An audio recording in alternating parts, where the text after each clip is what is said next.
Brand new radio set with AM and FM band. Kag 1,000 pesos cash. Nagikan sa Bombo Radio Bacolod.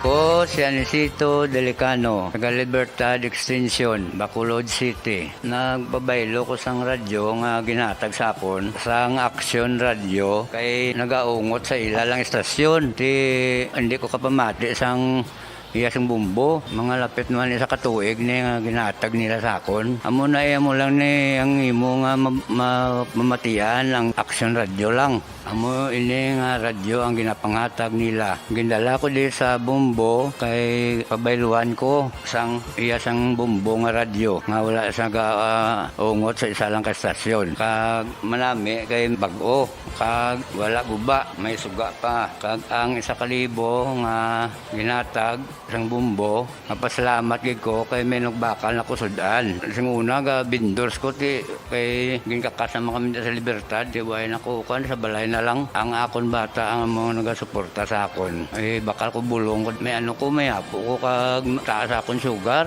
Nga pasalamat gid ko sa Bombo Radio sang ginatag nila nga 1,000 kag ang radyo. Salamat gid. Basta Radio Bombo number 1.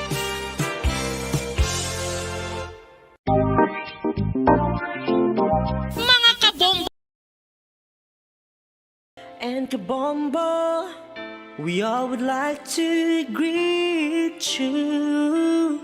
A Merry Christmas, and a Happy New Year. Seen and heard. Now fully digitalized in Negros Occidental. This is Bombo Radio Bacolod. Happy New Year, Happy New Year, Happy New Year, Happy New Year.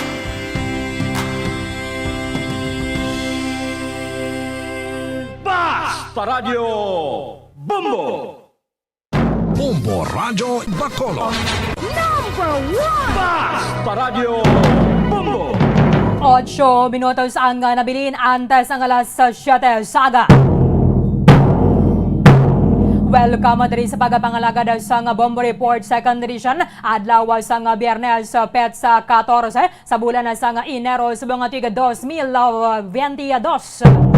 Ikaduhang adlaw sa Biyernes sa unang bulan sa mga year 2022. Subong aga mangin kaupod ang inyong alagad si Bombo Erlin Bayonita. Ug na kita sa alas 7 ang atak na subong aga sa pagdulong sa inyo sa dugang mga balita lokal. Mga nabalaga sa ato ng mga police station sa diri sa Maya Syudad sa Bacolod, kalakipan na sa Maya probinsya sa Negros Occidental. Sa bongid lang mga gamayara sang nabongguan sang taxi diri sa Maya Barangay Mandalagan, isa ka 57 anyos sang babayi kag subong ginabulong sa manang hospital diri sa aton sa Maya Syudad sang Bacolod. Ditsa kanato na sa piya ka linya with Bombo Grace Lynn Labaton, Bombo Grace sa report. Come in. Bombo Erlin, isa ka 57 anyos ang nabungguan sinigid lang nga aga sa Barangay Mandalagan, no? Lapit sa flyover sa Pepsi Bombo Erlin ang ining vehicular accident nga natabo. So according sa aton nga traffic investigator sa Police Station 3 kag sa mga pamuluyo Bombo Erlin, nga ining 57-year-old nga babayi ang dulodalagan wala o kon nagadalagan nga nagatabok sa pedestrian lane. Kagulpi lang nabungguan ini siya sa isa ka taxi. No? Okay. Kag ining taxi driver according kay Sir De Maala sa Police Station 3 Bombo Erlin nga medyo madasig-dasig ang iya sa nga pagpadalagan, no? Kag ining biktima wala man na Bombo Erlin kung diin siya padulong pero nagtabok siya halin sa tuong bahin, no? Padulong sa proper Bacolod bala Bombo Erlin kung imo nga nung direksyon. Oo. Padulong sa piyak. So, ini siya, Bomberlin, ang taga Silay pa. So, may ara siya sa mga pilas, sa iyang mga butkon, sa iyang angkol, no? Kag conscious ini siya sa ginrespondehan sa aton nga mga rescuer, kag sa aton mga kapulisan, Bomberlin. Bali ba mo, Grace, before kani magsaka no, sa flyover, kunalin ka sa Talisay area, or after na? After na, Bomberlin. After Okay. na siya. Aha. So, hindi abi, ang taxi, why man siya nagsaka, no, sa flyover? Wala po ba, Arlene? Wala Aha. siya nagsaka pa. Okay, so sa mga pedestrian man, dapat maghalong manabala, ilabi na dira sa may flyover area, do makapilan na nabi ka best sa dira nga may mga nagakabungguan na bala, akay lapit ka man sa flyover kung magtabok mo. So, delikado ina siya mamagray. So, that is why ang pedestrian lane na dira layo na naya sa flyover. Because ang Yes. mga salakyan nga nagapanaog sa flyover, for sure ya dasig ng dalaga nila. Yes, Ma'am Marlene. Kag ang ining taxi, padulong na siya, Ma'am Marlene, sa norte nga bahin. Oo. Kag kung manong saka ka man, di syempre mabuhilo, gid na. Yes, Ma'am Marlene, mabuhilog. Kag ang ining taxi driver, Ma'am Marlene, mayo kay nagpundo man siya, no? Girespondihan niya man, according sa mga nakakita. Kag hasta paghalinta ato pato no, ang ato mga kapulisan, kag ining taxi, kag upod man ang driver, Ma'am Marlene. Okay. Yes, Ma'am Marlene, no? Ang aton sini nga syudad sang ano Ma'am Marlene, ang Talisay ang nakadakop sa pila ka mga persona, no? Regarding sa pagatong-itongit ni bala nga illegal gambling. So siyam taran, Ma'am Marlene, ang ila sini nagkadakpan, no? Si Imelda Asunsano, 48 years old, si Luminada Magsail, 65 years old, Hazel Yongko, 57 years old, Ricky Yongko, 53 years old, Paul John Lagrimas, 29 years old, si Ronnie Albona, 46 anyos, si Modesto Banhao, 65 years old, Salde Vasquez, 55 years old, kag ang ligid si Arturo Rivera, 69 years old. Puros mga senior citizen, Ma'am Marlene. So ara sila sa kasudiya sa atong mga kapulisan dira sa Talisay City. Okay. Plaza area, kasubong, no, Pamagrace? Yes, Ma'am Marlene, live kita dito subong sa public plaza sa siyudad sa Bacolod. So, kumusta dira? Do may mga ginakatang puno sang kahoy. Rizal Street na siya eh.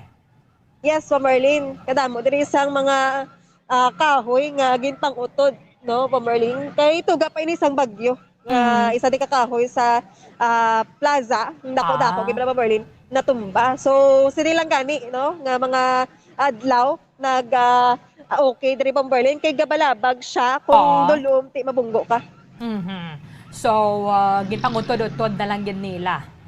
Yes, Ma'am Marlene, kay liga di ano gid siya higdaon. So kung hubog ka be, no, kung tuyo ka, maglakat-lakat ka, bunggo ka kay tayo lang ko bunggo ligad. Okay. So, kaya tingiban na dira, medyo maidadagi man na, pero tiway na kasalbar sa bagyo. Yes, Ma'am Marlene. So amo na Ma'am Marlene yung pangututod nila. So wala pa ta kabalo kung di ni dalon kay nagligad para ding adlaw. Sige, thank you gid, Ba mo Grace. Yes, Ma'am Marlene, ini si Bombo Grace Tin Lobato nag-report para sa Pambansang Radyo ng Pilipinas. Consistent, overall, number 1 sa Bacolod na sa radyo. Bumbo! Madamong nga salamat kay Bombo Gracelyn Lobaton na ginabulong sa korona sa isa ka hospital. Dari sa ato na sa maya syudad sa Bacolod din nga 50 anyos nga babayi nga nabungguan sa taxi dira sa maya flyover sa maya barangay Mandalagan. Subong gid lamang aga. So, epektibo subong adlaw. On the other hand, yara na ang syudad sa Bacolod sa alert level 3 sa tumana diri sa ginapatuman sa National Interagency Task Force. Buwata sa linggo natin maya pila naman ka mga restriction sa kagaginawalat-ulat na ang ining executive order ni Bacolod City Mayor Bingal Yunardia nga amo ni ang mga nabasihan sa mga patakaran nga igapatuman sa idalom sa alert level 3. Kay magluwas yang ating mga guidelines naman ng mga ginplastar ang National IATF mayara pagid sa pwede madugang ang LGU nga mo nang ginpaidalo sa mo na nga classification para sa mga pumuloyo.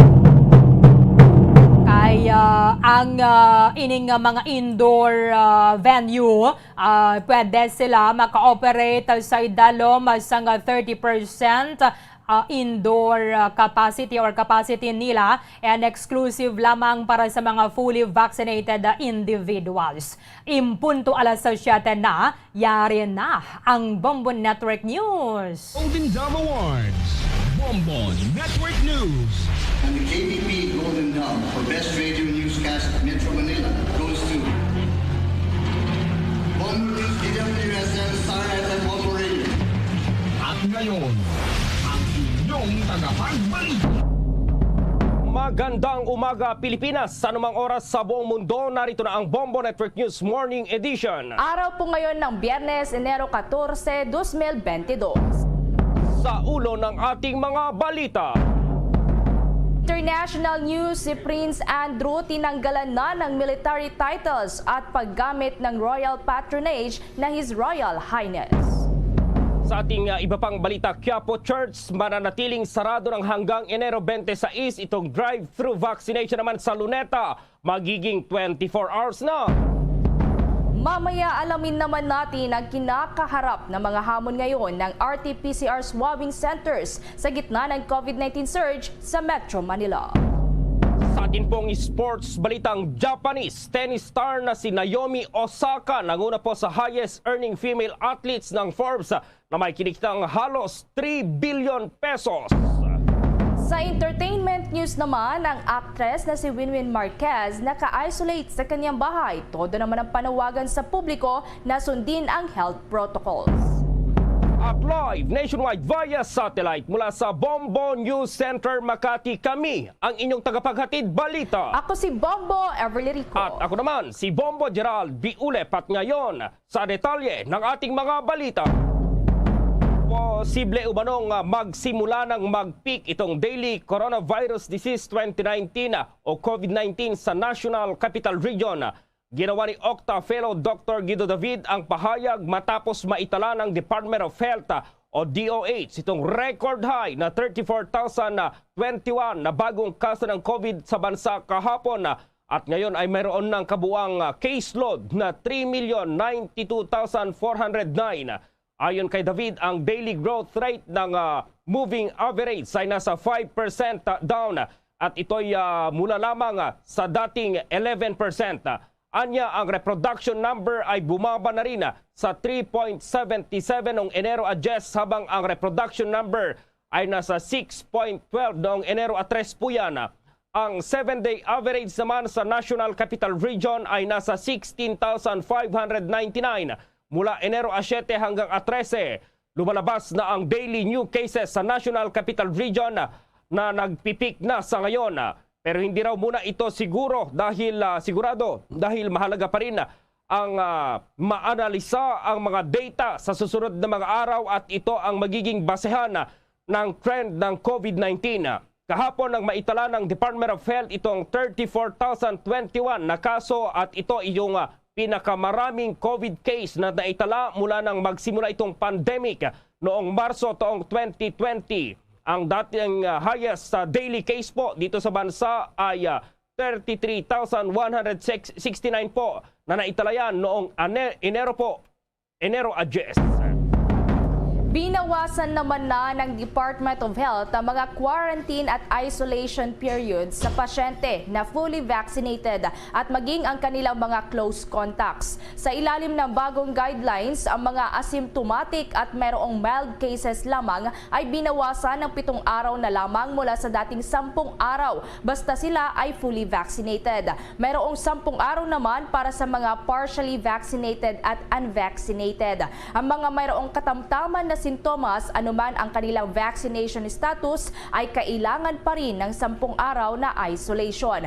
Mananatili pa rin sa 21 araw na isolation period para naman sa mga mayroong severe at critical cases at mga immunocompromised. Ang mga close contacts naman na fully vaccinated ay magiging 5 araw na lamang mula sa dating 7 araw kapag sila ay hindi nabakunahan o partially vaccinated ay dapat na mag-isolate ng 14 days. Ang nasabing hakbang ay matapos ngang payagan ng mga pagamutan ang pinaiksing quarantine at isolation period para sa mga fully vaccinated na healthcare workers para matugunan ang kakulangan ng manpower dahil ito sa patuloy na pagtaas ng kaso ng COVID-19. Samantala, sa iba pang mga balita, kinansela po ng Cebu Pacific ang ilang flights nila dahil sa kakulangan ng mga tauhan. Ayon sa kumpanya na dahil sa patuloy na nararanasang pagtaas ng kaso ng COVID-19 sa bansa ay may ilang empleyado ang ginapuan ng nasabing virus habang ang ilan ay naka-home quarantine. Pinayuhan nila itong mga apektadong pasahero na kung maaari ay mag-rebook ng kanilang mga flights o magpa-refund. Samantala pa ang Malacanang naman naninindigang nagagamit sa tamang prioridad ang pondo para sa COVID-19 response ng bansa. May detalye pa si Bombo Raymond Tinaza. Bombo Ever, Bombo Gerald, binigyan din ng Malacanang na kailangang maging matalino sa paggamit ng budget ng pamahalaan sa harap ng iba't ibang pagkakagastusan na may kinalaman sa COVID response.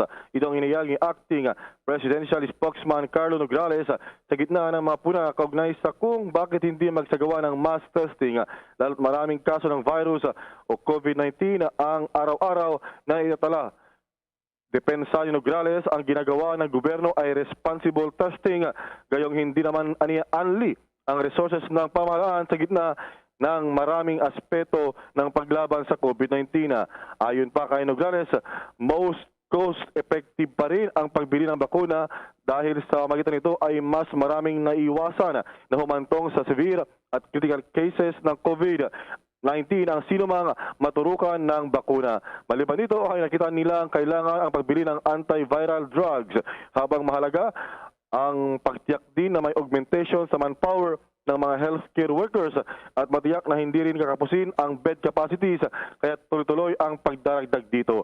Ang COVID testing ay bahagi naman ng PhilHealth package kung saan maaari din itong hugutin ang pambayad para sa mga nais magpa-test. Bombo Raymond. Yes, Bobo Gerald. Oo, dahil doon sa Bayanihan 1 at Bayanihan 2 ay may mga pondo dyan na hindi pa nagagamit, Bombo Raymond. May data ba itong ating pamahalaan na kaugnay pa rin dito sa kung saan na napunta o nagastos yung mga yung pondo para dito sa COVID response, Bombo Raymond? Well, dahil nga nagpaso o kaya naabutan na ng year-end, yung mga hindi nagamit sa Bayanihan 1 and 2, kung meron pang ganong kalaki, Bombo Gerald, ay direkta, automatic na babalik yan sa ating National Treasury.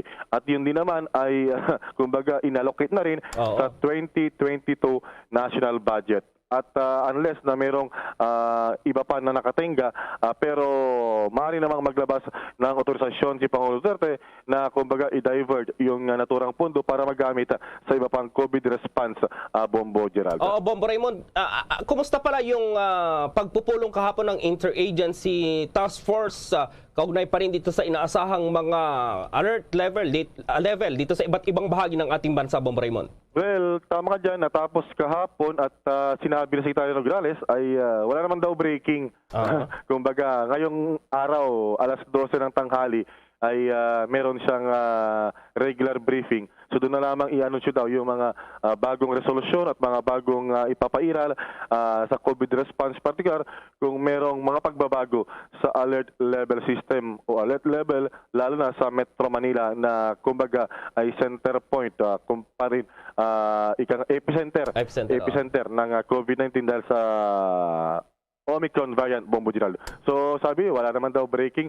So baka walang pagbabago. Yun na lang yung pagtansya natin dahil kung mayroong pagbabago sana, inanunsyo na kahapon. Pero tingnan natin mamaya sa kanyang magiging mga anunsyo, Bombo Gerald. Oo, sapagkat hati yung opinion ng ating mga kababayan, mga eksperto, yung mga economic managers ng Pangulong Rodrigo Duterte dito pa rin sa paglalagay sa alert level 3 or 4 na, Bombo Raymond, dahil magkakaiba kasi yung iba gusto nila magtuloy-tuloy pa rin yung alert level 3 dahil para sa ekonomiya. Yung iba naman para sa health, Bombo Raymond. Mahalagang malaman yung posisyon ng ating pamahalaan pa rin regarding dito sa hating opinion ng ating mga kababayan, Bombo Raymond. Ano? Well, sa ngayon, actually, nagkakaroon na ng synchronization at lumalabas na medyo may consensus na rin maging yung panig ng Department of Health at yung ating mga economic managers na panatilihin yung alert level 3 dahil parang ito yung muna yung pinaka-angkop na alert level, lalo pat wala na pa namang reporting na nagkakaroon ng overwhelming, yung kumaabot na sa 71 up na percentage ng ating healthcare utilization rate, Bombo Gerald. So crucial kasi yan. Pero sabi si Secretary Duque nga, once na kumbaga pumalo yan sa 70% na yung ating mga ICU beds at yung ating mga kumbaga hospital beds, ay yun na yung time na maaring irekomenda na ilagay na sa Alert Level 4 ang Metro Manila. At sana nga ay manatili, magpapatuloy yung ganitong trend na mild lamang yung mga symptoms. Ubo, sipon, yun, lagnat, sore throat, at wala naman yung mga komplikasyon sa baga, Bombo Gerald. Yung Talk to the Nation, Bombo Raymond, mayroon ba ngayon na inaasahan na sa panig naman ni Pangulong Rodrigo Duterte, Bombo Raymond? Well, sa ngayon ay baka alanganin na dahil mag-weekend na rin. So baka Monday na lang ulit, Monday ng gabi, yung kanyang regular na Talk to the People, Bombo Gerald. Pero tingnan pa rin natin dahil flexible naman ang oras ng Pangulo, so maaari siyang magpatawag at magsagawa ng public address anytime, o mamayang gabi, o sa Sabado, Bombo Gerald, para meron naman tayong abangan ng magdamagan, Bombo Gerald. Bombo Raymond, dahil si Pangulong Rodrigo Duterte nasaan ngayon? Dahil parang tahimik siya ditong mga nakarang araw, Bombo Raymond. Well, last time, yung last na Talk to the People niya nung Monday or Tuesday, nandun siya sa Davao City, Bombo Gerald. So, siguro ay nasa Davao City ang Pangulo pa rin, o nagpa-fly in, fly out kasi ang Pangulo, Bombo Gerald. Minsan, pagkagabi, umuwi ng Davao, then kinabukasan, babalik din dahil meron naman siyang ginagamit na private plane. So madali lang, a matter of 2 hours lang naman, Davao to Manila, Bombo Gerald. Oo, Bombo Raymond, so may mga public engagement ba ang Pangulong Rodrigo Duterte bukas or sa mga susunod na araw, Bombo Raymond, para may abangan itong ating mga kababayan kung sakali, Bombo Raymond? So far, wala pa na ini-advise sa atin na anumang lakad pampanguluhan, Bombo Gerald. So, ang alam natin ay private meetings lamang yung pinagkakabalahan ni Pangulong Duterte at nakatutok daw doon sa mga ginagawa ng gobyerno sa COVID-19 response. Tingnan natin, next week na siguro yung mga abangan natin, lalo pat wala pa yung annual tuwing bagong taon, yung kanyang New Year's call sa ating diplomatic community at gayon din sa ating mga, kumbaga, pinakamataas at mga opisyal ng pamahalaan. Pero dahil sa COVID-19, malabo na siguro yun, yung New Year's call, Bombo Gerald. So abangan na lang natin maya-maya, Bombo Raymond, itong anunsyo ng Interagency Task Force dito nga sa hindi naman pala mga breaking na kanilang report, kaugnay pa rin na dito sa alert level status dito sa buong bansa, Bombo Raymond. Alas 12 yan, yung regular na press briefing ni Secretary Nograles via virtual uli dahil bawal pa ang pagpasok sa Malacanang, yung mga mamahayag. Ang pinapasok lang kasi doon sa ngayon ay yung mga staff ng Malacanang na mayroong regular na trabaho on an skeleton forces or structure dahil nga nasa alert level 3 ang Metro Manila. So sakop yung nasa mga manggagawa sa Malacanang, Bombo Gerald. Okay, Bombo Raymond. Para sa Bombo Network News, Bombo Raymond Tinaza nagulat para sa pambansang radyo ng Pilipinas, Basta Radyo. Boom! Oy, sa mga mami po at mga daddy dyan na nakikinig po ngayon, alam nyo ba na habang lumalaki itong si anak ay nagbabago rin siyempre itong kanyang vitamins na kailangan. Ang tuloy-tuloy niyang paglaki po ay suportahan ng tuloy-tuloy na pag-inom po ng Cherryfer. May tamang vitamins para kay anak at any age. Simulan with Cherryfer Drops habang baby pa at ituloy ito ng Cherryfer 40 and itong Cherryfer Syrup for Kids. Pag teenager na po sila, meron na mga Cherryfer PGM capsules. Tandaan ha, huwag itigil itong vitamins para makatulong po sa tamang pagtangkad kasama itong proper diet at exercise. Siyempre po, ang Cherryfer Tangkad Sagad. Mahalagang paalala, ang Cherryfer ay hindi gamot at hindi po dapat gamiting panggamot sa anumang uri ng sakit. Sa pagpapatuloy ng mga balita, formal na ngang inilunsad ng Commission on Elections ang isang Facebook page na siyang magbibigay ng platform para sa libreng live streaming ng online political rallies ng mga national candidates dahil pa rin yan sa COVID-19 pandemic. Ang campaign Safe Comelec e-rally channel sa Facebook ay nagbibigay ng online airtime para sa mga president, vice president, senator at party list group. mayroon itong range na 3 hanggang 10 minuto. Bawat isang kandidato sa pagkapangulo at Vice President ay magkakaroon ng 10 minutong airtime para sa bawat isang slot kada araw, habang ang mga Senate bets naman ay mabibigyan ng 3 minuto sa bawat 5 slot sa bawat araw. Para naman sa party list groups ay mabibigyan sila ng tig 3 minuto kada araw para sa bawat 5 slots, habang sa mga political parties magkakaroon sila ng 10 minuto para sa kanilang 3 slots per day. Ang platform naman ay available para sa Pebrero 8 o ang pagsisimula na yan ng campaign period para sa mga national candidates. Sinabi naman ni COMELEC spokesperson James Jimenez na mag-i-issue ang poll body ng pertinent guidelines kung paano sasali sa e-rally channel ang mga kandidato at party list organization. Layunin umano nito ng naturang platform na mabigyan ng pagkakataon ng mga kandidato na kaunti ang followers nila na magkaroon ng maraming views, magsalita at magkaroon ng exposure. Samantala, kaugnay pa rin sa nalalapit na halalan at matapos pumutok ito ng issue po na may naganap na hacking sa sistema ng Commission on Elections, pinayuhan ngayon ng National Citizens Movement for Free Elections o itong NAMFREL, itong komisyon na kumonsulta na sa mga information technology security experts sa investigasyon ng naturang insidente. Ayon po sa NAMFREL, ang naturang issue ay dapat ding maimbestigahan at maresolba sa lalong madaling panahon, lalo na papalapit na po itong halalan sa buwan ng Mayo. Dapat din umanong bumuo ang COMELEC ng Incident Response Team o itong IRT na ang responsibilidad ay ang pag-develop ng Proactive Incident Response Plan, pagsasagawa ng vulnerability assessment ng komisyon. Kabilang na rito itong Automated Election System o yung tinatawag na AES, pagresolba po dito sa system sa vulnerabilities, pagpapatupad ng malakas na information security practices at ang pagtugon sa information security incident.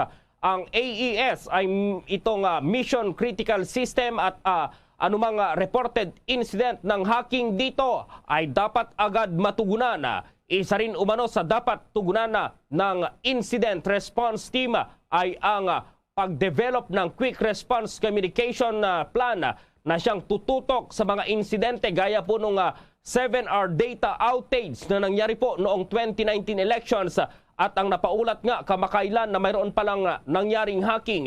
Una rito ay nakipag-ugnayan na ang COMELEC sa sumulat ng artikulo kaugnay pa rin sa sinasabing pagkahak daw ng sistema ng komisyon. Ayon kay COMELEC spokesperson James Jimenez, ito ay para matunton itong pinanggalingan talaga ng balita at impormasyon ng umano'y hacking. Pero duda naman si Jimenez sa pinanggalingan ng balita dahil nakasaad daw sa artikulong nakuha ng mga hackers itong mga impormasyon gaya na lamang ng personal identification number, itong PIN. Anya sa ngayon ay wala pang ginagawang PIN ang komisyon para naman sa darating na halalan sa Mayo 9. Dagdag niya, wala pa namang naging problema sa kanilang sistema dahil doon sa mga lugar na tinutukoy ng naturang artikulo ay okay pa naman. Wala ring nakikita ang COMELEC na senyales o ebidensya na nagkaroon talaga ng hacking. Lumabas sa isang pahayagan nga na nadiskubre raw ng kanilang tech news team na mayroong grupo na nakapasok dito sa sistema ng COMELEC at nakapag-download ng ang mga ito ng files, kabilang na itong mga usernames at PIN ng mga vote counting machines or VCM na gagamitin sa halalan. Ang isang grupo raw ay nakapag-download ng network diagrams, itong IP addresses, listahan ng privileged users, domain admin credentials, listahan ng lahat ng password at domain policies, access sa ballot handling dashboards, maging itong QR code captures ng Bureau of Canvassers, kasama raw itong login at mga passwords. Kung maalala po, Marso 27 noong 2016 nang mapasok ng mga hackers na Anonymous Philippines ang website ng COMELEC. Nag-iwan noon ng mensahe ang mga hackers at nanawagan ng mas mahigpit na security measures sa vote counting machines na gagamitin sa 2016 Philippine General Elections. Sa naganap na hacking, nalagay sa alanganin po itong personal na impormasyon ng 55 million registered voters dahil sa data breach ayon sa isang security firma. Abril 20 ng naturang taon nang naaresto naman ang isa sa mga suspect sa hacking na si Paul Zulueta. 23 years old lang po yan at fresh graduate pa ng information technology. Sa iba pang mga balita, patuloy na umano ang pamamahagi ng Department of Education sa natitirang 3,000 pesos na bahagi po yan ng 10,000 pesos na service recognition incentive sa kanilang halos 1 milyong workers. Sa isang statement, sinabi ni Department of Education na sa huling linggo ng 2021 ay naipamahagi na nila ang natitirang 2021 personal services. Nasa halagang 2.8 billion pesos pa raw ang kailangang ipamahagi para sa kanilang mga empleyado. Sinabi pa ng Education Department na noong December 31 ng taong 2021 ay nai-download na ang naturang savings sa mga respective regional offices at iba't ibang mga schools division para mapunan ang requirements ng mga schools division office at maging ng implementing units at ng non-implementing units public schools sa pamamagitan yan ng pag-i-issue ng sub-allotment release orders. Dagdag ng Department of Education nang maglabas umano ng Administrative Order Number 45 Series of 2021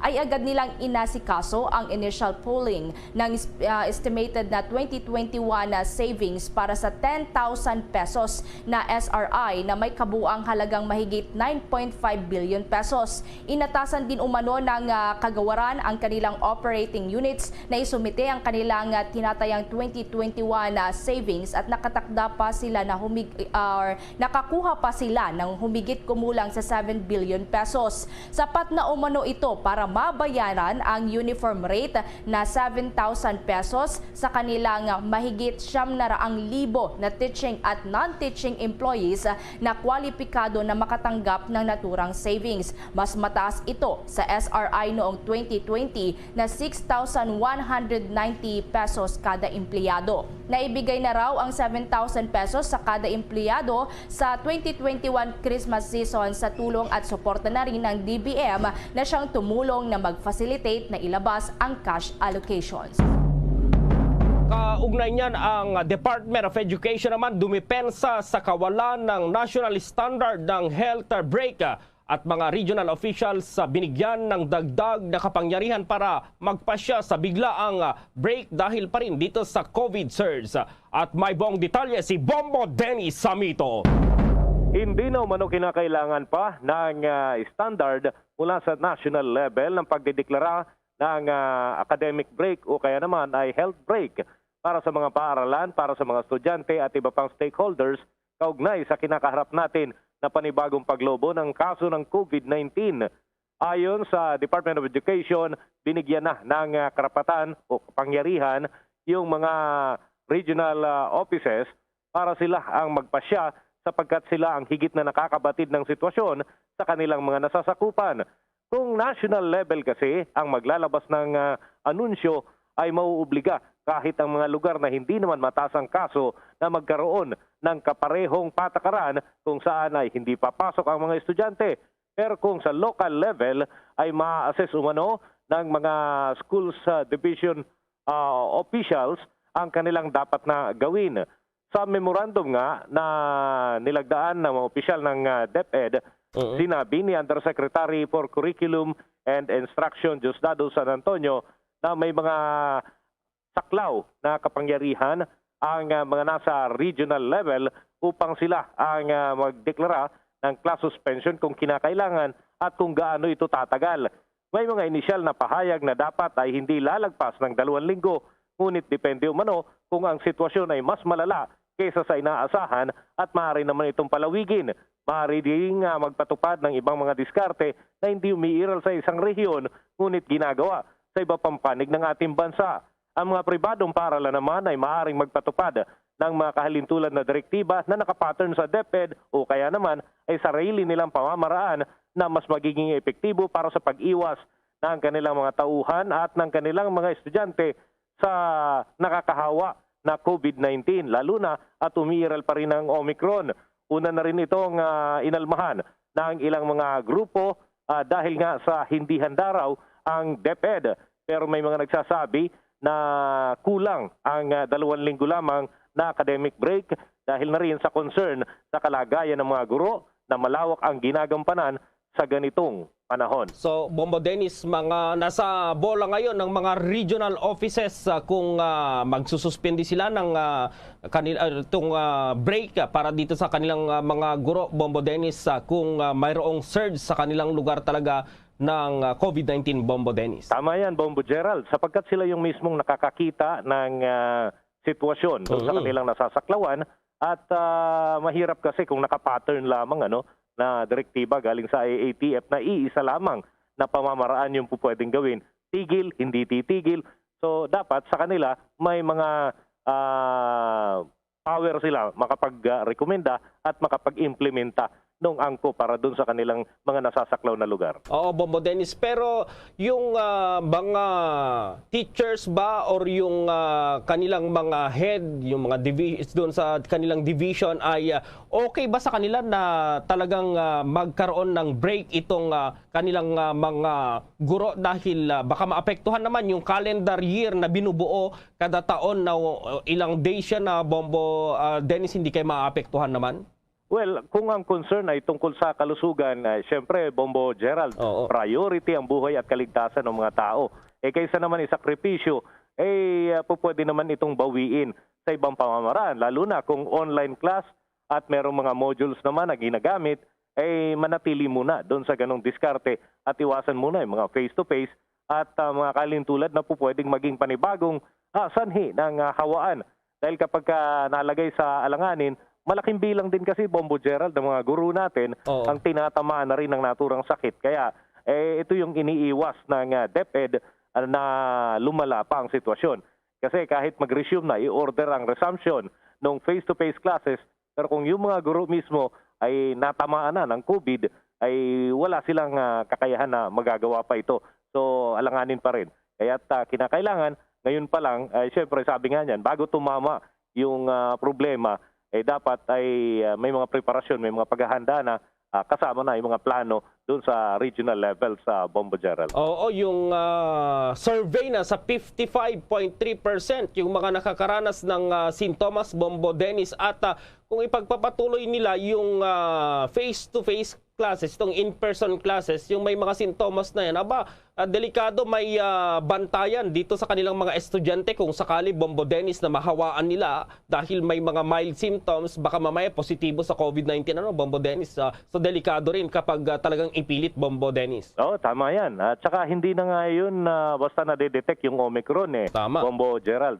Kahit yung temperatura, minsan natapos na yung pag-tama ng Omicron sa isang individual, pero hindi man nagkaroon ng lagnat, hindi nakita ng mga sintomas, hindi dahil sa kanyang tinitake na gamot o ano paman, kundi talagang hindi mapapansin. Kaya lang, kung may iba na mahina talaga yung resistensya, Bombo Gerald, pwedeng tamaan ng severe, lalo na kung hindi ito bakunado o kaya naman ay single dose pa lang yung natanggap o kaya totally ay mahinang klase yung bakuna na kanyang nakuha, Bombo Gerald. Sa panig naman ng mga magulang ng mga nag-face-to-face classes ngayon, Bombo Dennis, mayroon ba silang mga pahayag din kaugnay dito nga sa sinasabing 55.3? Marami-rami itong mga nagkakaroon na ng sintomas na ating mga guro at yung mga parents, syempre, mayroon din silang mga concerns dyan, lalong-lalo na yung kanilang mga anak, yung mga bata na hindi pa nababakunahan, Bombo Dennis. Tama yan, Bombo Gerald. In fact, ipinauubaya ng karamihang magulang, hindi naman lahat, pero ipinauubaya nila ito sa pagpapasya ng Department of Education at ng CHED dahil sa nakalipas nga na mga taon, ito ay 2020, 2021, may mga hakbang nang ginawa. So at this point, ay tiwala naman sila na magkakaroon na ng mas epektibong mga hakbang at hindi isasakripisyo yung kalagayan ng mga bata para lamang makomply yung face-to-face classes o yung in-person na mga ninanais. Kasi nung nagkaroon ng dry run, nagkaroon ng mga practice para dito, hindi pa ganun ang surge sa Bombo Gerald. So iba yung sitwasyon ngayon.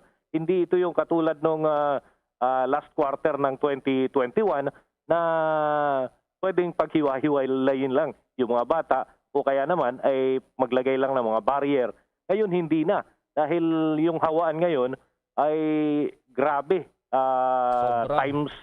Times 2, times 3 yung paglobo ng mga kaso ng COVID-19 na Bombo Gerald, lalo na dun sa mga highly populated areas kagaya na lamang sa Metro Manila na dito pa man din idinaos yung ilang mga dry run para dito sa face-to-face classes na ito. Pero yung napagpraktisan, hindi may apply ngayon na Bombo Gerald. Nag-iba ang sitwasyon bigla. Oo, December kasi, Bombo Dennis, talagang nasa 200 na yung pinakamababa na COVID-19 na dati na yung kaso, yung daily case. Tapos biglang pagdating ng January or nasa December pa lang tayo, Bombo Dennis, noon yung katapusan ng Disyembre, mataas na yung kaso. Talagang nag-iba yung trend. Anyway, may katanungan din si Bombo Everly. Bombo Everly, go ahead. Yes, Bombo Dennis, pinag-aaralan ba ngayon ng Department of Education kung magpapatupad naman sila ng health break, especially dito sa Metro Manila, na marami talagang mga kaso ng COVID-19 since nauna na ngang kinansila itong mga physical classes, Bombo Dennis? Yes, Bombo Ever. At katunayan, may mga LGU nagkukusa na, no? Yung lungsod ng Maynila, may mga implementasyon nila sila. At yan ay para dun sa kalagayan, kapakanan ng mga estudyante. Ganoon din dun sa kalagayan ng mga guro. So, ganito rin ang inaasahan nila sa ibang mga lugar. Pero kagaya ng binabanggit nga, yung mga regional officials ng DepEd ay may capacity sila na mag-recommend at mag-implement ng break kung kinakailangan. Lalo na kung mataas ang paglobo ng kaso ng COVID-19 doon sa kanilang area of jurisdiction. So, ganun din ang magiging sitwasyon, hindi lamang dito sa Metro Manila, kundi doon sa iba pang mga lugar na mataas din ang mga naitatalang kaso ng COVID-19 sa nakalipas na mga linggo, lalo na yung sinasabing nagkaroon ng surge, Bombo Gerald, Bombo Ever. Okay, Bombo Dennis. Para sa Bombo Network News, Bombo Dennis, Hamito nag-uulat para sa Pambansang Radyo ng Pilipinas, Basta Radio, Bombo! Samantala, mapalad tayo at napaunlakan tayo ng veteranong mambabatas ngayon na pinagkakatiwalaan dahil sa kanyang 3 dekadang paglilingkod sa sambayan ng Pilipino bilang isang Kristiyanong leader, abogado, senador at congressman. Naglingkod bilang cabinet secretary, 4-term congressman, 2-term senator at speaker of the House of Representatives. Kaya naman ay nusulong po niya itong magbigay ng 10K ayuda sa bawat pamilyang Pilipino para makabangon sila sa gitna pa rin ng pandemya. Ang tinutukoy ko po ay walang iba kundi si Mr. Bayanihan, Speaker of the House, Alan Peter Cayetano. Magandang umaga po, Speaker. Live na po tayo sa Bombo Radio Philippines nationwide, worldwide. Magandang umaga, Bombo Gerald, Dennis at Ever. At siyempre sa ating mga kababayan sa Luzon, Visayas, Mindanao. At katulad ng sinabi mo, worldwide, marami talagang OFW nag-feedback at nakatutok sa inyong programa. So salamat sa pagkakataon na to na makapag-reconnect sa ating mga kababayan. Opo, kukunin namin ang inyong opinion na Senator sa gitna pa rin ng pagsipa ng COVID-19 cases, hindi lamang sa NCR, kung hindi marami rin po sa lugar dito sa buong bansa, Speaker. Well, siguro lalo dun sa mga nasa highly urbanized cities, no, mga Metro Cebu, Metro Davao, Metro Manila at pang mga lugar, nararamdaman nyo talaga na ang daming nagkakasimptomas at ang daming nagpa-positive, no. Pero ang tingin ko kasi, Gerald, parati tayong naghahabol, parati tayo parang reactionary kung anong mangyari mag-react. So makikita mo, walang budget para sa contact tracing kung kailan natin pinakakailangan. Tapos yung test, tumataas ang halaga, samantalang may EO naman tayo to ensure the supply at saka mas mababa yung sa test. Nandiyan naman ang pera para sa ayuda, napakalaki po ng budget natin this year, 5 trillion. At ngayon hindi lockdown ang nagpapasara sa mga negosyo kung hindi po yung dami ng cases, no? So sabi sa Biblia, 'di ba, kung anong yung tatanim, yan ang yung aanihin. So kung ang tinatanim mo ay pagiging reactionary, habol tayo ng habol. So I really recommend that iba yung policy making group at yung nag-i-implement. Ang problema sa IATF, talagang pagod na at sila yung nag-i-implement pero sila din nag-iisip. So ang problema, hindi na pangunahan hindi na lilid, hindi na pangunahan yung COVID-19. Kung hindi, react na lang tayo ng react. Samantalang ang gobyerno, they have all the tools, no? We have all the tools. Nandyan ang pera. We can do much more talaga sa mga panahon na ito. Opo, Speaker, na sabi nyo na may pondo itong gobyerno para sa COVID-19 response. Kailangan lang magamit ng maayos. Nasaan po ang pondo na ito at paano ito maa-access po ng ating kababayan? Well, Gerald, ikaw ay media man, ako 30 years na sa gobyerno. Kung tayo mismo, kailangan pa natin magbasa ng guidelines, magtanong, maghanap ng phone number, then there's something wrong, di ba? Dapat parang hotline lang kung kailangan mo o kaya sa barangay mo may contact, makukuha mo na kaagad ang pondo. So yes, nandiyan ang pondo. For example, sa mga nawalan ng trabaho o na-displaced, 7.4 billion ang dinagdag sa DOLE, 26.5 billion na ang kanilang tupad. Ang DSWD, for example, no, almost 50 billion ang pera nito. Doon lang sa AIX or tinatawag ngayong Protective Services for Individuals and Families in Difficult Circumstances, 39.8 billion to, 16 billion na dagdag. Sa mga tricycle at jeepney drivers, may 7 billion para sa service contracting. No? Yung ikokontrata ka na hatid sundo, whether barangay health workers yan or whether yan ay frontliners. Another example is DTI, may 1 billion yan, 10,000 per small business. No? So napakarami, Gerald, no? Pwede ko isa-isahin pa yung ibang mga ahensya. Pero yun nga, yung guidelines kasi niya ay guidelines pa nung walang pandemic. So meaning kung isang region lang ang tinamaan or isang parte ng bansa, kaya namang tutukan to ng mga namamahala. Buong bansa, buong mundo, lahat ng Pilipino nangangailangan So kung hindi nila babaguhin yung guidelines, baka kung kailan dadating yung damo, patay na yung kabayo, di ba? So the good news is nandiyan ang pera. But we really have to refine the way we do it. I'll give you a quick example, Gerald. Kung magbahay-bahay tayo ngayon at bibigyan natin ng national ID, bibigyan natin sila ng QR code per person. Tapos yung QR code at ID na yan, whether virtual o physical, ay nakakabit sa Paymaya o kaya sa GCash o kung ano man, hindi na tayo magpapapila o hindi na tayo magbabahay-bahay. Tuwing may ayuda, isa-send na lang doon. Diba? So kung empleyado siya, nagsara sila ng 30 days at qualified siya sa tupad, bigyan mo lang ng isang phone number, ite-text niya, i-WhatsApp o Viber or gamitin niya po ang Facebook para ipadala yung kanyang QR code. Ipadadala na ng gobyerno yung pera sa digital wallet niya. So there are solutions with technology and science. Ang problema nga, hindi natin pinangungunahan. Nagre-react lang tayo, nagre-react sa mga nangyayari sa atin. Okay po, Congressman, maraming salamat po at mensahe niyo lang po sa ating mga tagapakinig nationwide, worldwide. Well, pasimula ulit ang sesyon na in a few days, sana hindi naming unahin yung mga e-cigarettes, e-sabong, at ang unahin natin po, eto nga, yung buhay at kabuhayan. At tutukan po natin ang mga programa at himpilan katulad nito po, sapagkat maraming fake news na kumakalat, dapat accurate yung news at magtiwala po tayo sa mga kasama natin sa BOMOG. Magandang umaga, Gerald. God bless you all. Yan po si dating House Speaker Alan Peter Cayetano. Coronavirus infectious disease or COVID-19 pandemic update. Naitala po ng Department of Health kahapon itong record high na COVID-19 cases sa Pilipinas mula na magsimulang pandemic noong Marso taong 2020. Nakapagtala ang Department of Health ng 34,021 na karagdagang kaso ng COVID-19. Samantala, mayroon namang naitalang 4,694 na gumaling at 82 yung mga pumanaw.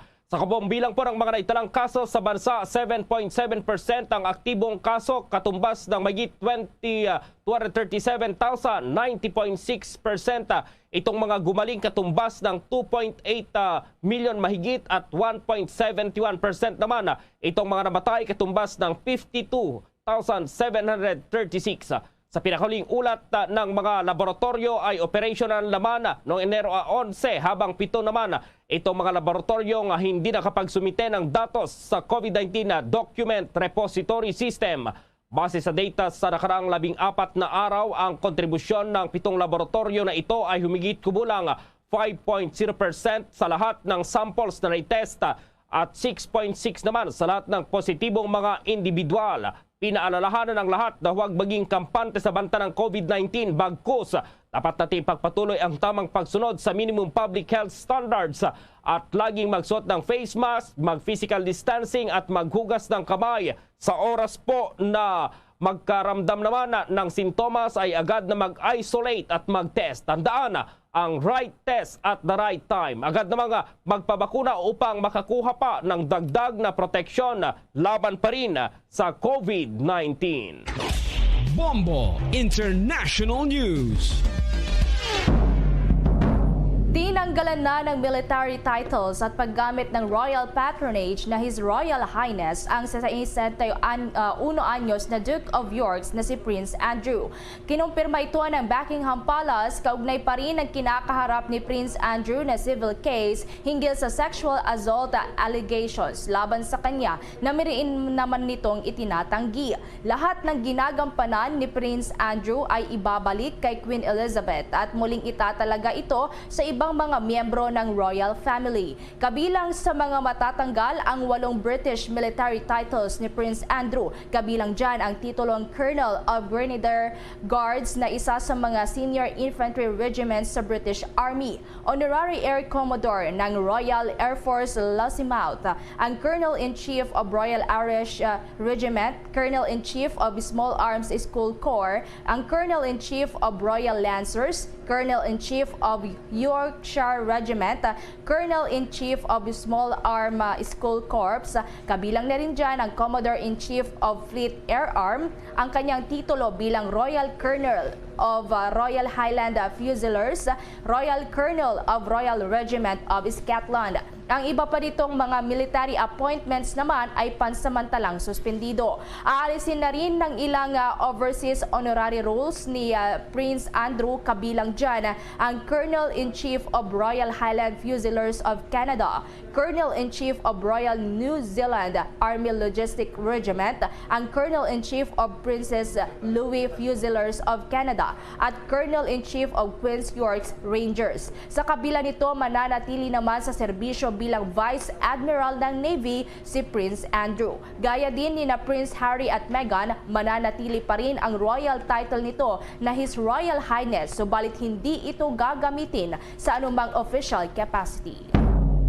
Tiniyak po ni Vice President Leni Robredo na kapag siya ay nahalal bilang Pangulo sa darating na eleksyon ay magiging abot kaya umano ang pagpapagamot at ayusin ang buong healthcare system o pangangalaga sa kalusugan ng mga Pilipino, lalo na hindi pa rin natatapos itong pandemya. Ayon kay VP Leni, kailangan na dapat para sa bawat rehiyon at probinsya ay mayroong mga ospital na kumpleto sa gamit itong doktor, nurse at mga healthcare workers para yung mga nagkakasakit sa mga probinsya ay hindi na kailangang lumuwas pa ng Maynila upang magpagamot.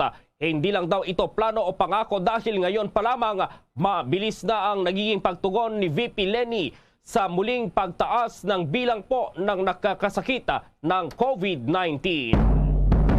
Pinasasampahan naman ng Department of Justice ng kaso sa korte ang sospek sa pagpatay kay retired Court of Appeals Justice Normandy Pizarro noong taong 2020. Base sa 3 pahinang impormasyon, sinabi ng DOJ Panel of Prosecutors na mayroong reasonable ground para magsampa ng murder charges laban kay Ramon Tayag dahil umano sa pakikipagsabwatan at pagtulong nito sa ibang sospek para patayin si Pizarro. Walang inirekomenda ang Department of Justice na piyansa para sa pansamantalang paglaya ni Pangana. Ang dokumento ay pirmado ni Assistant State Prosecutor Michael Humarang, Prosecution Attorney Mary Arbuladora at aprobado naman ni Prosecutor General Benedicto Malcontento. Kung maalala, Disyembre noong 2020 nang kumpirmahin ng National Bureau of Investigation na ang natagpo ang bangkay sa Capas, Tarlac noong buwan ng Oktubre ay ang katawan ng dating Court of Appeals Justice na huling namataan sa Pampanga noong October 23 ng parehong taon.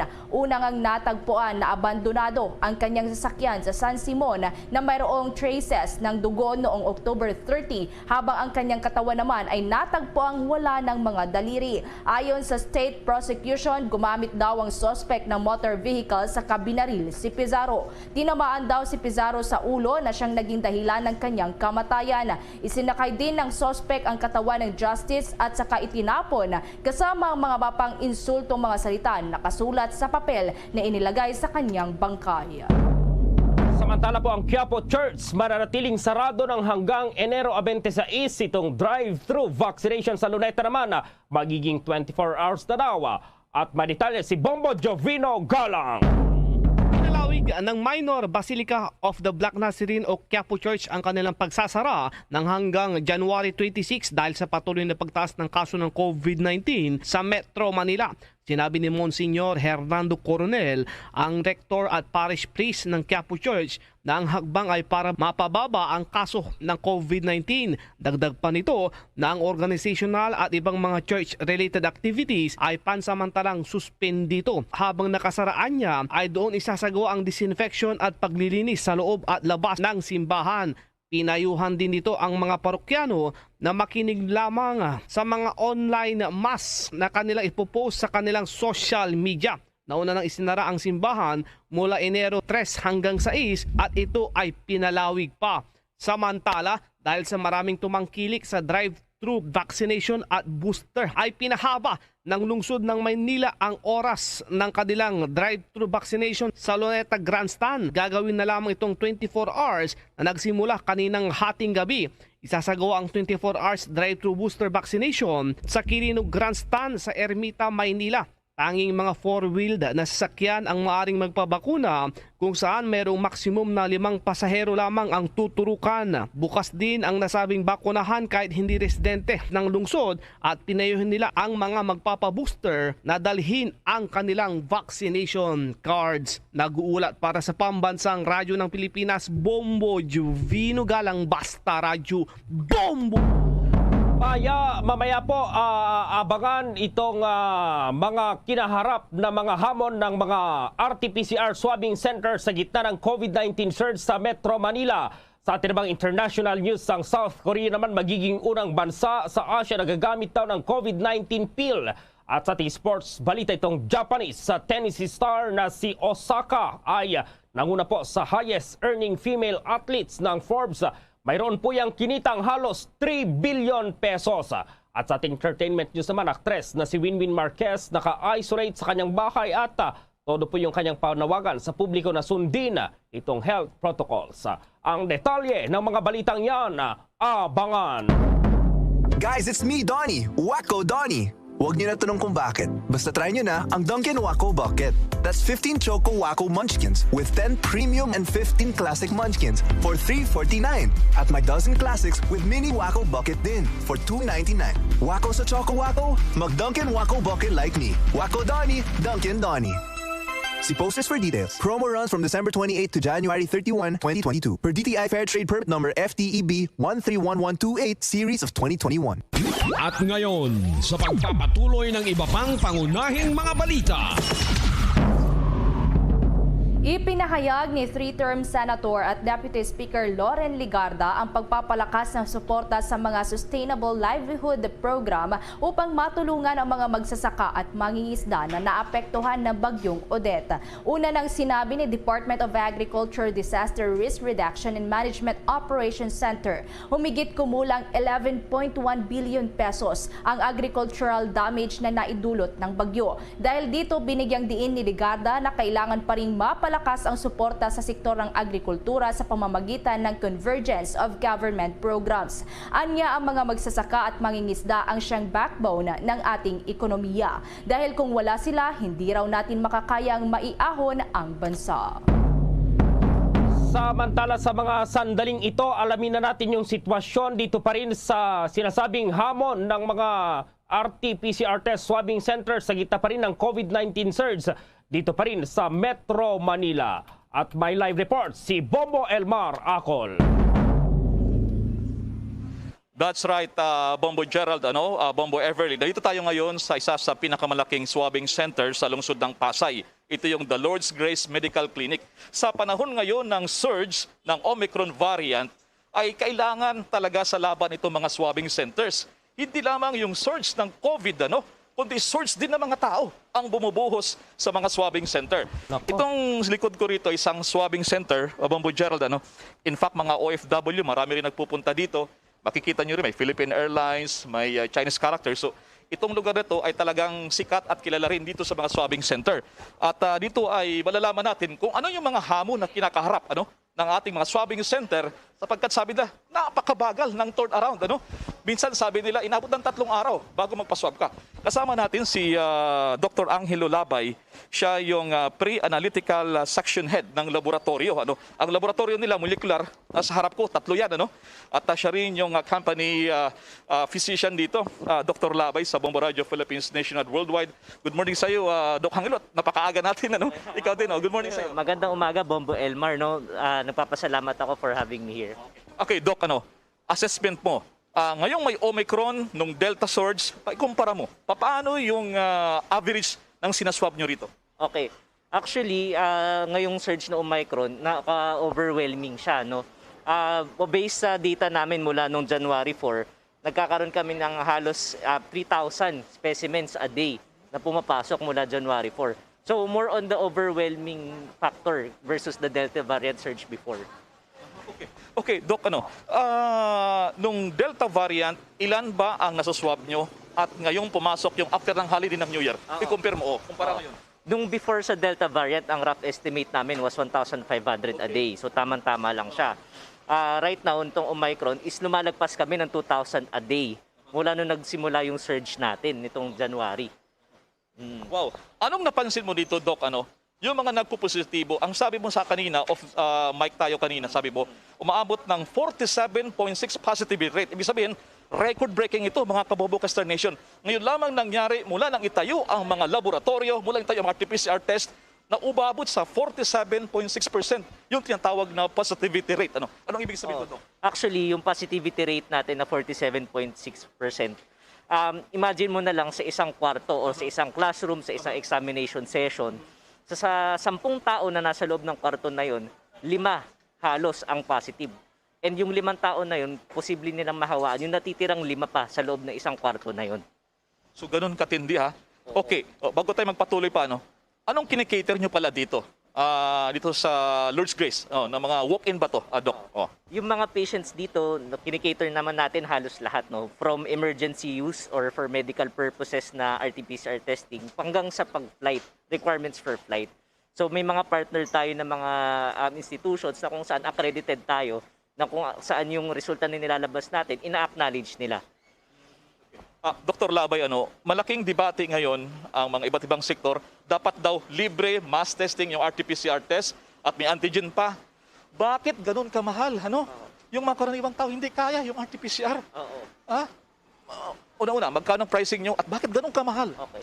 Ang pricing namin for the walk-ins is 2,700. Actually, mababa na siya, Bombo Elmar. Pero ito kasi ang rason dyan.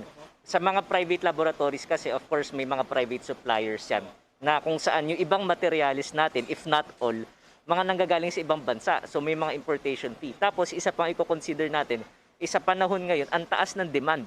So may tendency na yung mga suppliers, itaas din nila yung presyo. Kaya naapektuhan na yung lahat na gumagamit ng kanilang mga raw materials.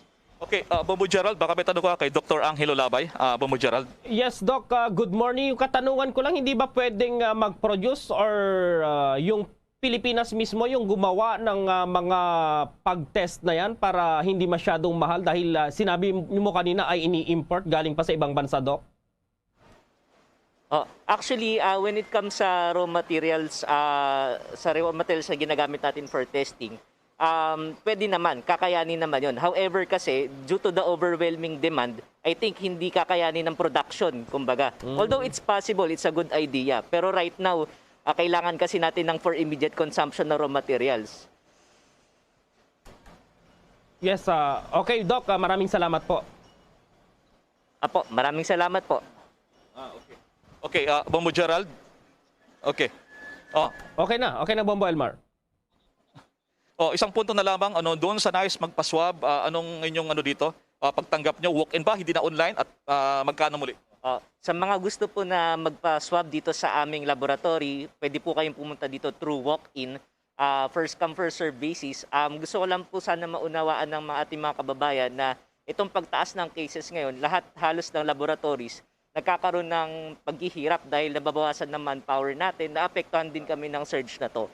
So gusto lang po sana namin na maintindihan ninyo yung mga delayed sa mga resulta natin. It's because of the manpower natin. So yung mga gusto magpa-test po dito, continuous naman po ang ating serbisyo, makakapag-provide pa rin tayo. There will be certain delays naman, pero eventually makaka-recover naman po tayo para makapagbigay ng maganda at tamang serbisyo po. Alright, yan si Dr. Angelo Labay, ang pre-analytical section head ng laboratorio ng Lord's Grace Medical Industrial Clinic sa Pasay City. Mula rito sa lungsod ng Pasay, ito si Bombil Maraco nag-ulat para sa Pambansang Radyo ng Pilipinas, Basta Radyo, Bumbo. Ang Department of Budget and Management naman may go signal na para sa lahat ng government agencies na maaaring gamitin ang kanilang MOEE para sa pagpapatupad ng health protocols. May detalye si Bombo Annalise Subirano. Mayroon ng go signal ang Department of Budget and Management sa lahat ng government agencies, state universities and colleges na maaari na nilang gamitin ang kanilang maintenance and other operating expenses o MOOE para sa pagpapatupad ng health protocols ngayong patuloy sa paglobo ang kaso ng COVID-19 sa bansa. Ito ang kinumpirma ni Civil Service Commission Commissioner Attorney Aileen Lizada. Sinabi ni Lizada nakipag-ugnayan sila sa DBM hinggil sa paggamit ng pondo ng mga ahensya ng gobyerno, lalo at marami din sa mga government employees ang tinamaan ng COVID-19 at para matulungan din ang mga nasabing empleyado at mabigyan ng kaukulang tulong. Kaya't pinapayagan na ng DBM gamitin ang nasabing pondo. Sinabi ni Lizada, patuloy din ang kanilang pagkokolate sa mga datos hinggil sa bilang ng mga government employees na infected ng COVID-19. Pakinggan natin si Civil Service Commissioner Attorney Aileen Lizada. Yes, Bomboan, okay na? Bomboan? Yes, Bombo Gerald, yun na nga no, may panayam tayo kay Attorney Lizada hinggil nga dyan sa report na pinapayagan na ng DBM na gamitin ng mga government agencies ang kanilang pondo. Bombo Anali, Montaño Soberano nag-uulat para sa Pambansang Radyo ng Pilipinas, Basta Radio, Bombo! Samantala yung kasambahay daw na nagnakaw ng alahas at pera ni Department of Transportation Assistant Secretary Goddess Hope Libiran ay napilitan lang daw dahil nasilaw sa pera. At may update dyan ang Bombo Radio Dagupan. Napilitan lamang umano ng sospek sa pagnanakaw ng mga alahas at pera ni Department of Transportation Assistant Secretary Goddess Hope Libirana. Kaya nito nagawa ang krimen. Kasabay sa pagkakahuli sa sospek na si Marilu Fernandez, 55 taong gulang, nakasambahay ni Asik Libirana na tubong barangay Gagasangan, Mangaldaan. Sinabi nito na nasilaw lamang sa nanakawin ang mga alahas at pera ni Libiran dahil pinalayas na siya sa mga una niyang pinasukan. Wala, nasilaw lang siya. Wala po, ilang araw din po akong nagpalagoy-lagoy din sa may rate kasi nga wala naman po akong binenta ko yung cellphone ko, pinamasahe ko punta dito kasi wala naman akong napuntahan. Kung sana, kapatera, kakapagpenta ko ng kwarto, tinatayang nasa 1.2 million pesos ang halaga ng nanakaw na pera at alahas kay Libiran. Nabatid na nakulong ng suspect noong 2007 at 2019 sa kasong qualified theft. Maliban dito, natuklasan na ang suspect ay mayroon na ring pending warrant of arrest na inisyu ng RTC sa Binyan City, Laguna dahil naman sa kasong robbery. Sa kanyang Facebook post, inihag noon ni Libiran na nagpabakuna lamang siya at pagka-uwi ay nalimas na kanyang pera at alahas ng kinuhang kasambahay na hindi na bumalik matapos magpaalam na bibili lamang ng bawang at sibuyas. Para sa Bombo Network News, mula rito sa Bombo Radio Dagupan, Bombo Justin Fontanilla Rosete nag-uulat para sa Pambansang Radyo ng Pilipinas, consistent number 1 sa buong lalawigan ng Pangasinan.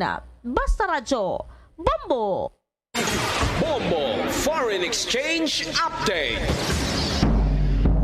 Sa palitan na po tayo ng piso kontra pa rin sa ibang currencies. Ayon sa Bangko Sentral ng Pilipinas, ang isang US dollar sa ngayon katumbas ng 51 pesos 10 centavos.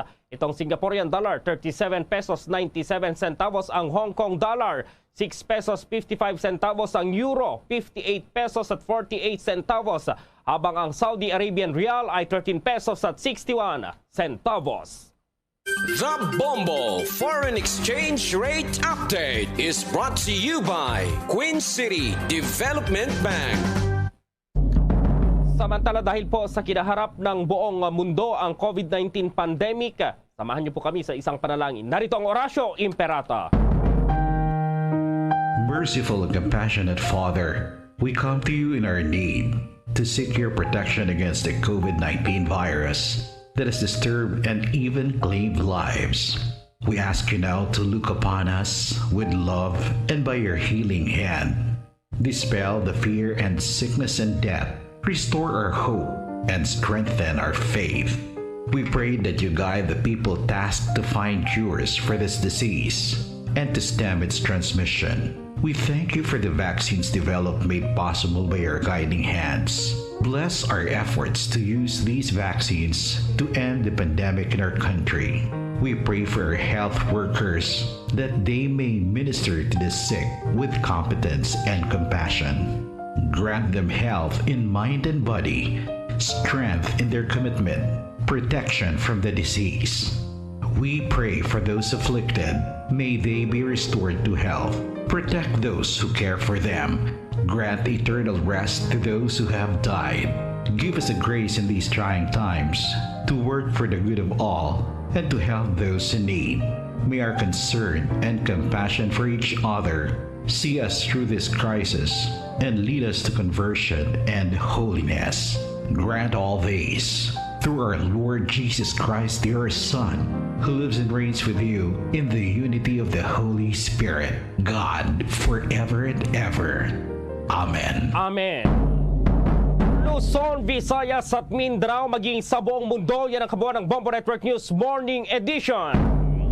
At live nationwide via satellite mula sa Bombo News Center, Makati, kami ang inyong mga kasamang naghatid ng mga balita. Ako si Bombo Everly Rico. At ako naman si Bombo Gerald B. Ulet para sa Pambansang Radyo ng Pilipinas, Basta Radio Bombo! At sumainyo ang kalipunan ng maiinit at pangunahing mga balita sa Bombo Network News. Hatid sa inyo ng Pambansang Radyo ng Pilipinas, Bombo Radio Philippines. Pa Radio Bombo!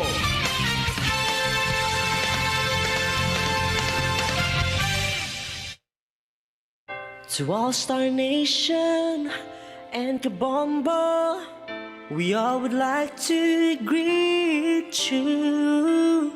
A Merry Christmas, and a Happy New Year. Seen and heard. Now fully digitalized in Negros Occidental. This is Bombo Radio Bacolod.